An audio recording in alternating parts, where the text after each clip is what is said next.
Aterramento.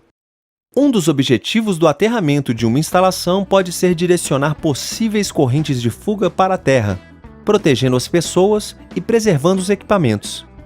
O aterramento fornece um caminho em paralelo para a terra, de menor resistência. Sabemos que a terra tem menor potencial. Logo, a corrente tende a ir para a terra e passará pelo caminho que oferecer menor resistência, que é pelo ramo do aterramento. Podemos afirmar, então, que quanto menor for o valor da resistência de aterramento, melhor ele será.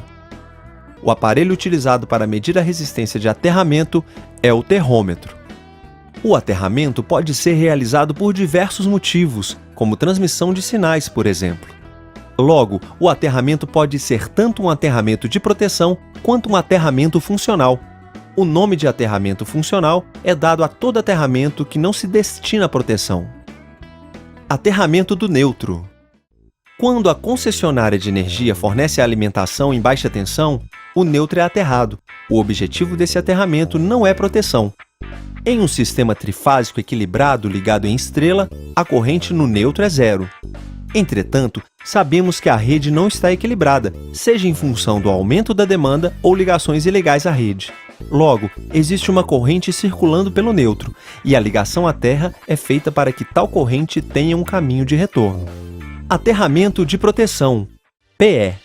A proteção contra choques elétricos por contato indireto, quando uma pessoa toca uma massa que não deveria estar energizada, mas está, é conferida em parte pelo equipamento e em parte pela instalação, pois muitas vezes a instalação possui um condutor de proteção. Entretanto, o equipamento não o possui. Em outros casos, o equipamento possui e a instalação não. A proteção só é efetiva se o equipamento possuir um condutor destinado à proteção, ou disponibilizar alguma forma para ligação, e este condutor estiver conectado à Terra através de uma resistência que se aproxime de zero. A seção mínima dos condutores de proteção deve seguir as recomendações da NBR 5410. Segundo a norma para circuitos onde os condutores de fase tenham seção de até 16 mm², o condutor de proteção deve ter a mesma seção. Para os casos em que os condutores de fase tenham entre 16 e 35 mm², deve ser utilizado o condutor de 16 mm². Para condutores de fase maiores do que 35 mm², o condutor de proteção deve ter a metade da seção do condutor de fase.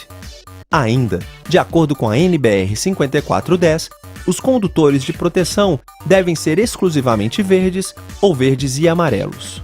Em um circuito funcionando em perfeitas condições, sem corrente de fuga, não existirá corrente elétrica no condutor de proteção.